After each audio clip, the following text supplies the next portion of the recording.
I'm Danell Leyva, a 3-time Olympic medalist. And this is my faceplant.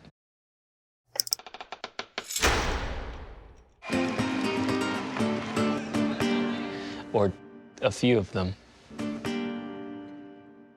Around '96, during the Atlanta Olympics, I remember watching that and being completely enamored. And I saw what I thought were people flying, and I was like, I want to do that.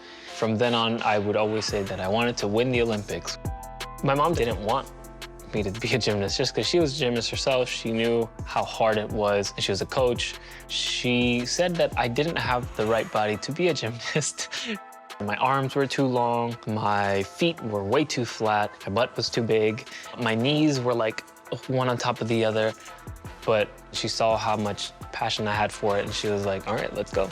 So when I started gymnastics, I had a few obstacles, but it didn't matter. And the reason why she was so supportive is because she saw all of these things and they didn't stop me. I knew what I wanted to do.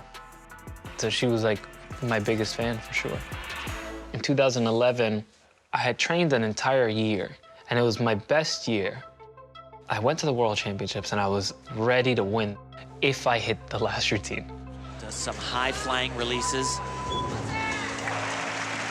Nowhere near done. Big release right here. Oh! I remember as soon as I let go, I was like, that's too early. That was not your normal fall. I remember the hit. Oh, his chin. Yeah. I think he just spit a piece of his tooth out. And then I remember standing up, but I don't remember what happened in between.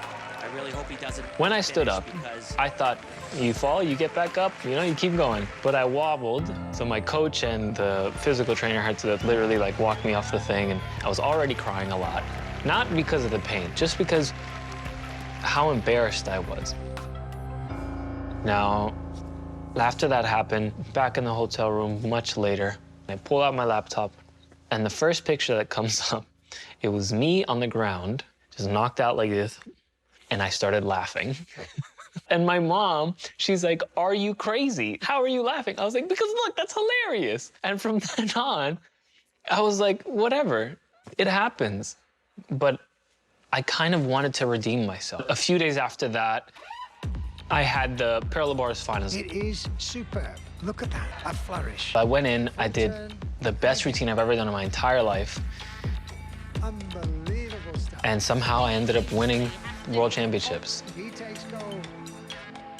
After the 2012 Olympics, I decided that I wanted to continue and try and make the 2016 Olympic team. 4 weeks before national championships, my 2 family dogs started fighting. I went in to try and separate them. The one that I was grabbing bit my leg. Definitely some blood was lost. At that point, I was already trying to tell myself, it's all right. This doesn't mean anything. You're gonna be fine.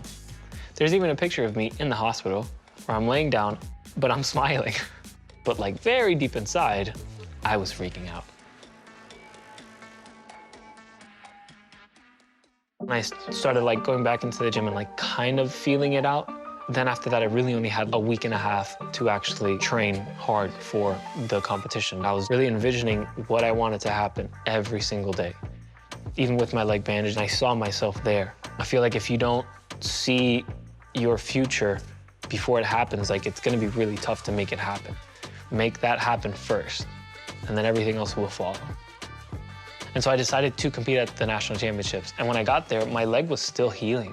I ended up competing at all 6 events, which included very leg-heavy events. I went to the Olympic trials, I got 3rd, and they were like, oh, by the way, you're an Olympic alternate, which means I wasn't on the team. My plan was to show them, you made a mistake, put me on the team. That's not exactly what happened. My teammate hurt his leg, and then I was called up. That's not how anybody wants to make the team, but it happened. And they gave me the opportunity, and I took it. Danell Leyva, he's a serious contender.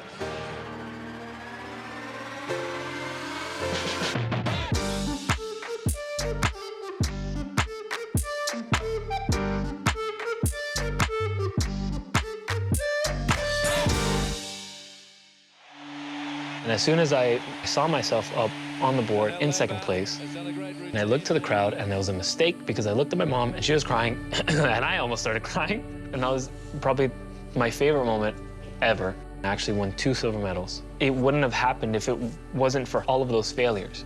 I definitely did lose my self-confidence quite a bit, a lot of times.